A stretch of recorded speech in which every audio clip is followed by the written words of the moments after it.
Bismillahirrahmanirrahim. Assalamualaikum warahmatullahi wabarakatuh.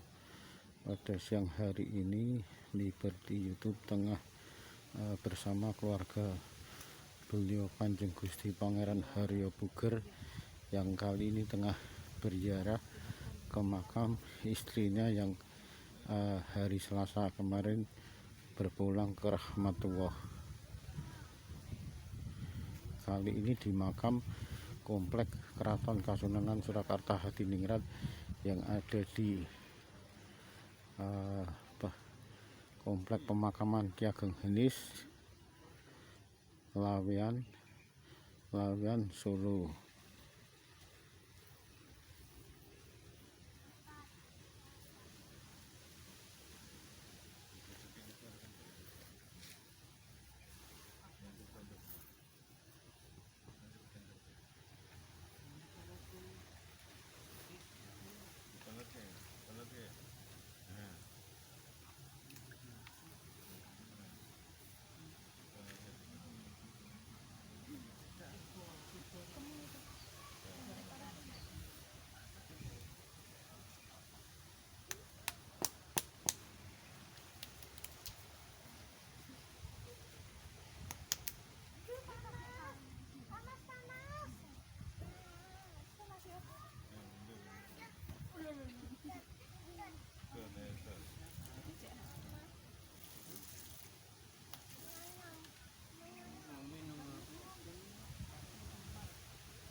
Kali ini giliran beliau Gusti Kanjeng Pangeran Haryo Puger menaburkan bunga sekaligus berdoa di depan pusara istrinya almarhum Raden Ayu Puger.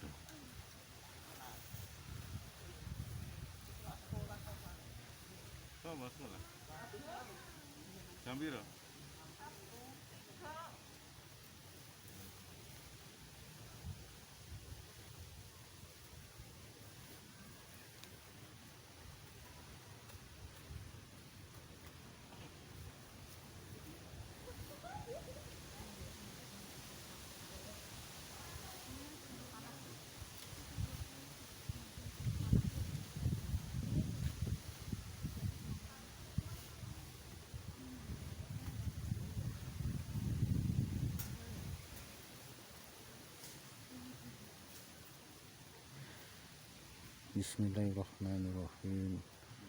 Innalillahi wa inna ilaihi raji'un.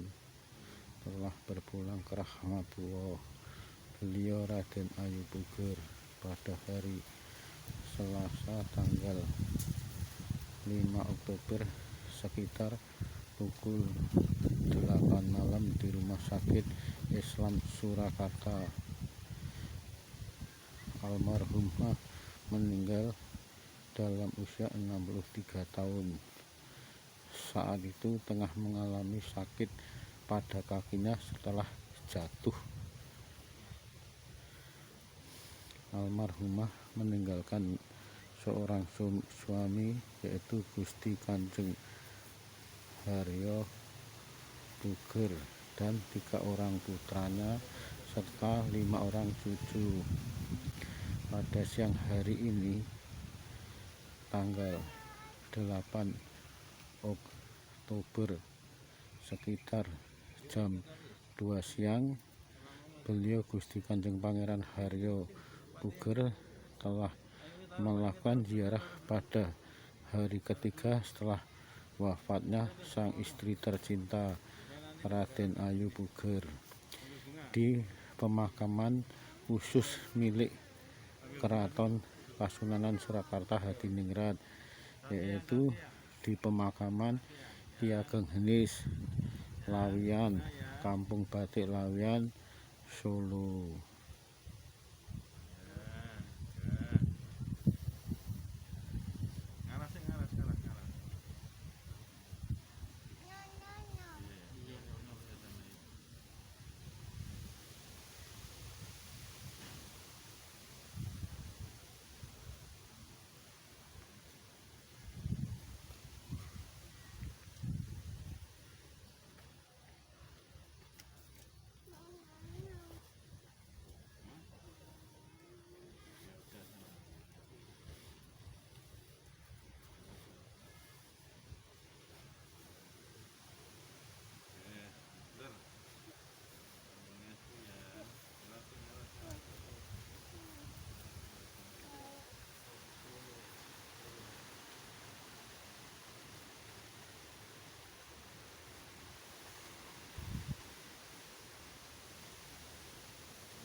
Bismillahirrahmanirrahim. Alhamdulillahirabbil alamin.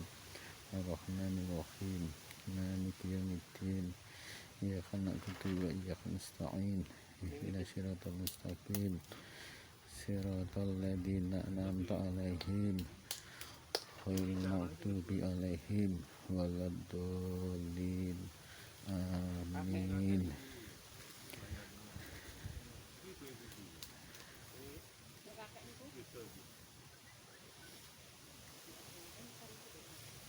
Ditemani ketiga putra-putranya sekaligus menantu dan cucu-cucunya, beliau Kanjeng Gusti Pangeran Haryo Puger pada siang hari ini melakukan ziarah untuk doa di depan pusara sang istri tercinta.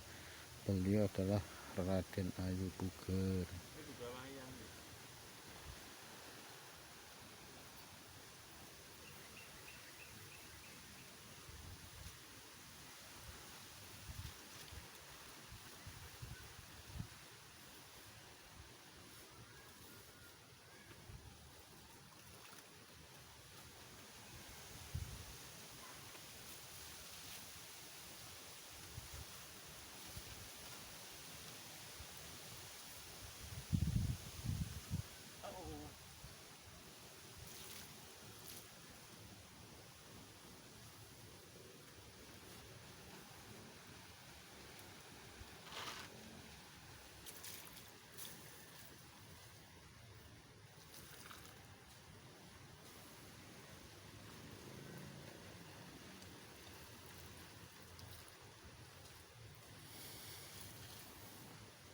Usai berdoa, beliau Gusti Kanjeng Pangeran Haryo Puger langsung menyiramkan beberapa gayungan air di atas pusara makam istrinya Raden Ayu Puger.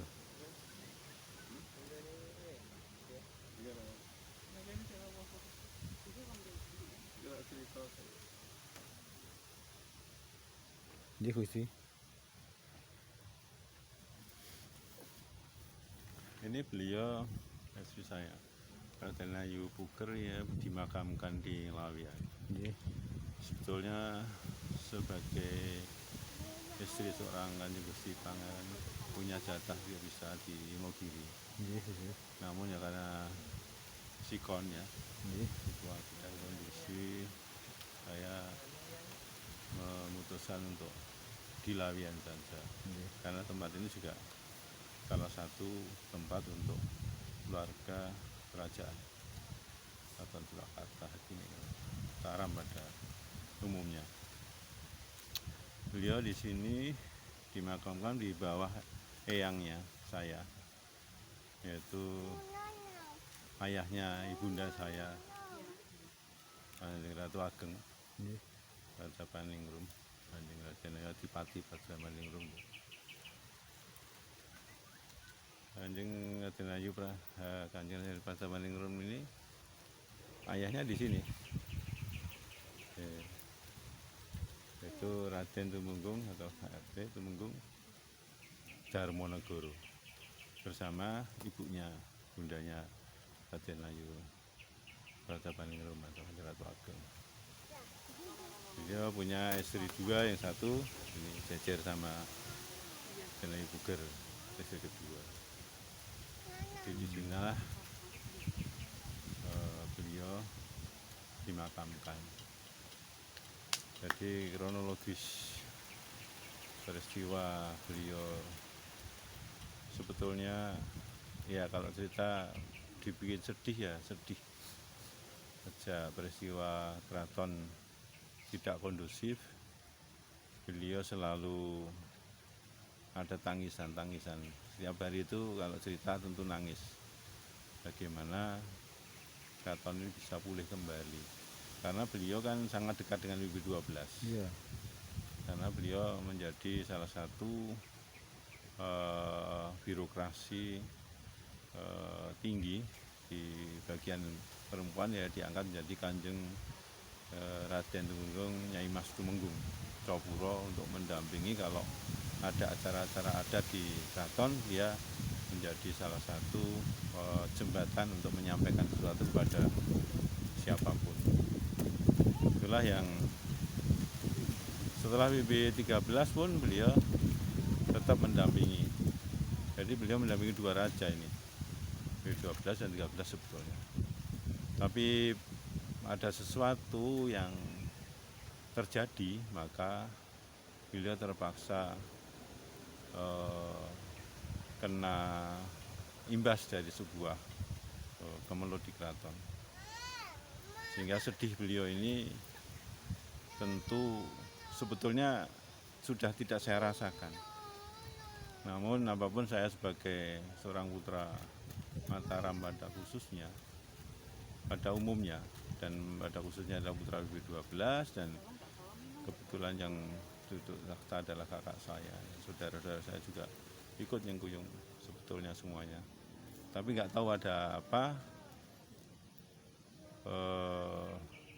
tiba-tiba yang namanya manusia tentu ada godaan yang diinstruksikan oleh Allah, oleh Nabi dari predikat kerajaan Islam. Jadi kita bisakah mencoba untuk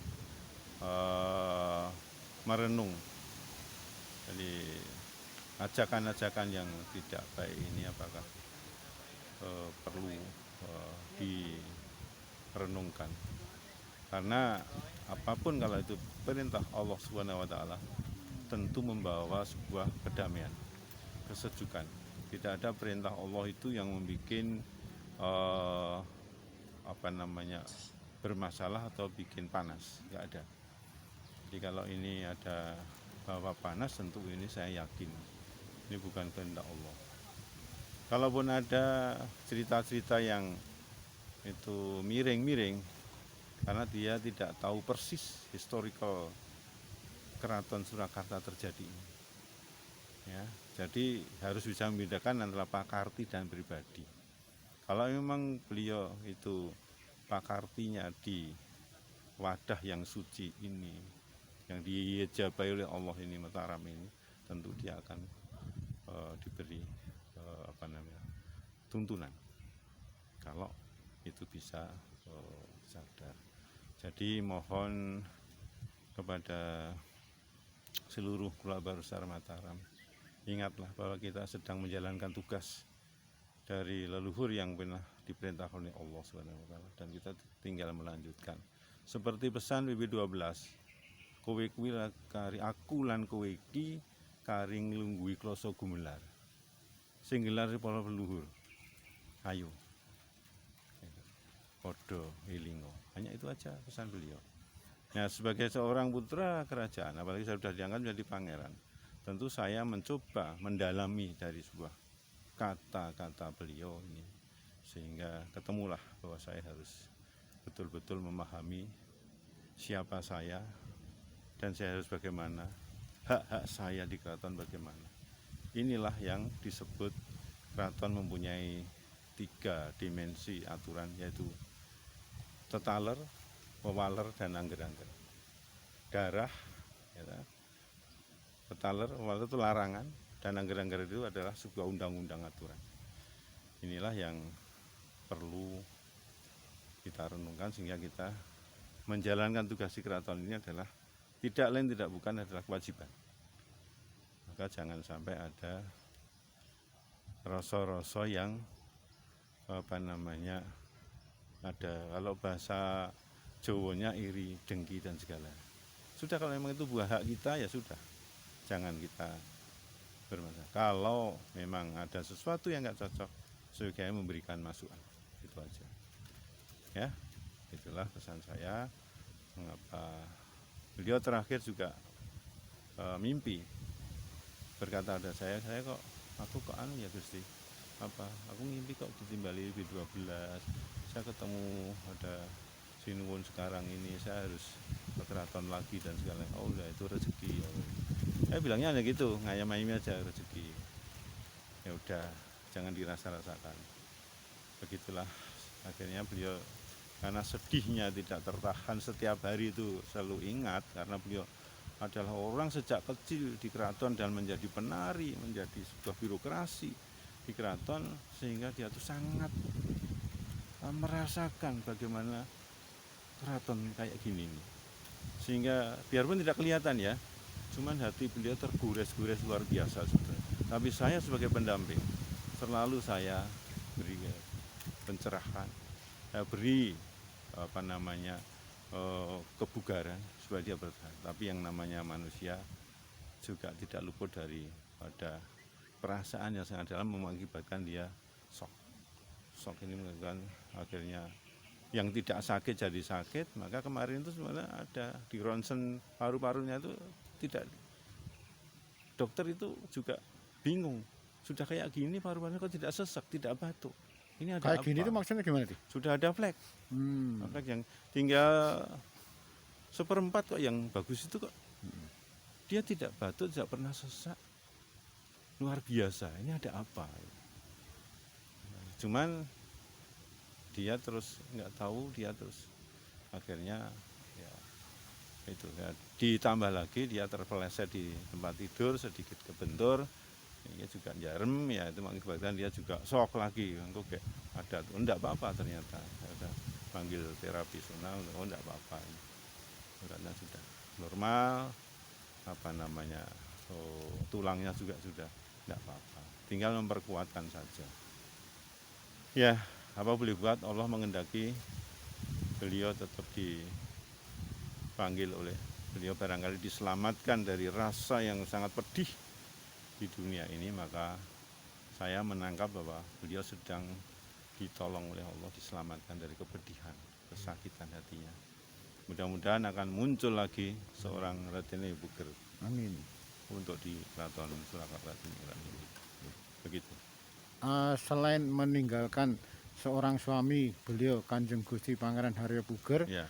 berapa putra ti? Ya, di samping beliau itu meninggalkan saya, bersama saya adalah ada 4 putra sebetulnya, putri. Yang putri sudah meninggal sejak dulu dari lahir. Urut-urutannya gimana Gusti? Ya, yang pertama itu Raden Ajeng Sripeni itu meninggal lahir, almarhum. Dia dimakamkan di Kartasura. Terus 2 KRM Suryanto atau Mas Bowo itu sekarang. Yang ketiganya Mas Bowo punya suami Raden Yayu Tri Sudadi, meninggalkan, punya anak 2 laki-laki. Ya, terus KRM Suryasmo atau KRMH Suryo Mijoyo itu punya anak 2 putri. Ya, berisinya Mbak Raden Irna yang juga punya anak 2. Jadi cucu saya ada 4. Terus yang ragil terus Suryo Triyono. Ya, beliau mempunyai istri Jenayu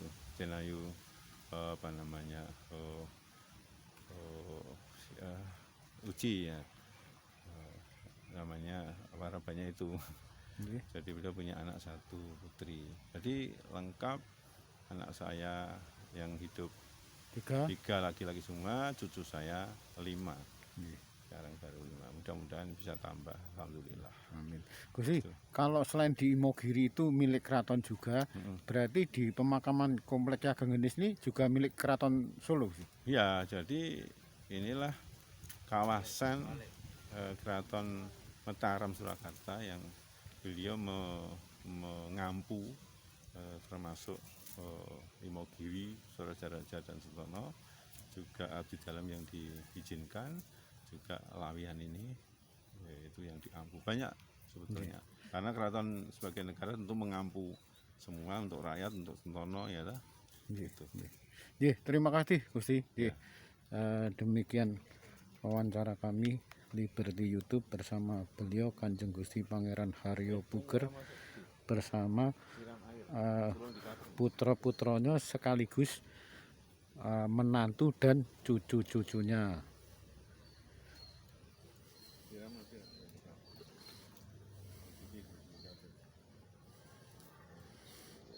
Salah satu putra dari beliau Kanjeng Gusti Pangeran Haryo Puger bersama istri dan anaknya tengah berdoa khusyuk di depan pusara makam Ibunda Raden Ayu Puger di Astana Makam Ki Ageng Henis, Kampung Batik Lawihan, Solo. Astana Makam Ki Ageng Henis ini juga merupakan milik dari Keraton Kasunanan Surakarta Hadiningrat di samping makam Astana Imogiri Bantul Yogyakarta.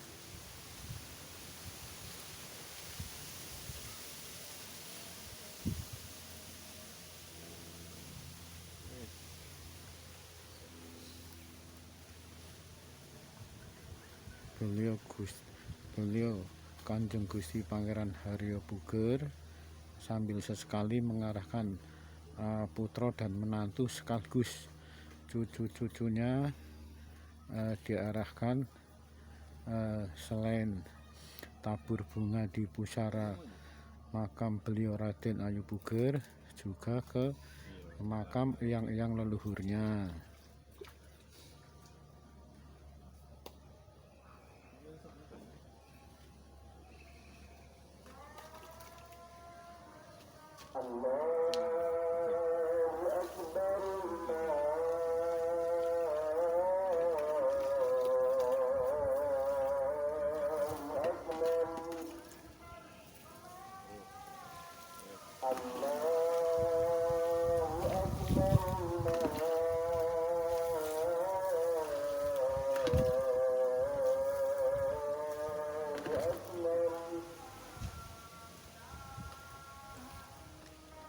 أشهد أن